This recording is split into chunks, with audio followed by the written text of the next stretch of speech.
Sa gipagulang official results sa COMELEC, 20 na kasenador ang naglangkob sa supermajority sa Senado. Sumala sa mga political analyst, doon na daw kini maayo o dili maayong epekto pag-abot sa pagtuki sa mga isyu o pagpasar sa mga balaod nun.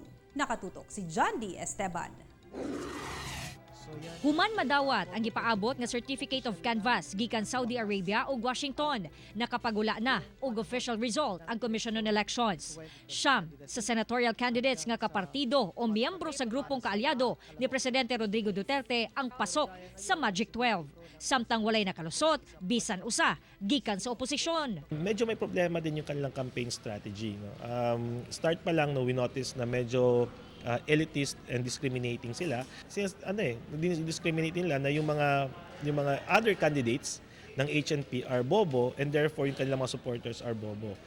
Nakaapekto usab daw sa 8 diretso ang pagpangatake nila kang Presidente Rodrigo Duterte. Yung 8 diretso lost focus of the campaign, lost focus of their goal of winning the election. Kasi instead of focusing on the campaign, they now focus their efforts against the president. Unfortunately, the president is not on the ballot.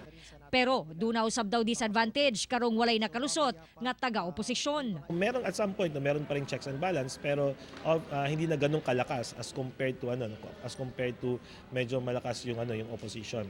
Syempre as an institution kailangan din protektahan ng mga senators yung Senate as an institution. 20 na ang naglangkob sa supermajority sa Senado. Busa sumala ni Chito Gavino, usa-usab ka political analyst, mas mapadali na lang ang pagpasar sa mga balaod nun, sama sa death penalty, pag-ubos sa edad sa criminal responsibility, endo, political dynasty o joint exploration with China. Papacilitate ang mga batas na gusto ng administrasyon ma-approve.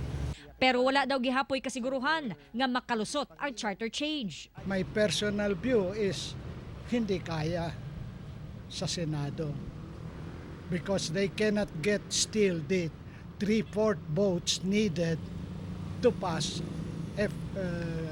to change the Constitution. Upat na lang ang nahibilin sa minority. Pero gipanganti sa mga senator-elect nga kapartido o kaalyado sa Pangulo nga dili daw sila magpadikta sa Malacanang. Sama ni Ronald Bato de la Rosa nga iladong suod nga higala sa presidente. Malaki po ang pagkakaiba ng isang senador na supportive, very cooperative sa Malacanang kumpara sa isang senador na under the dictates of Malacanang.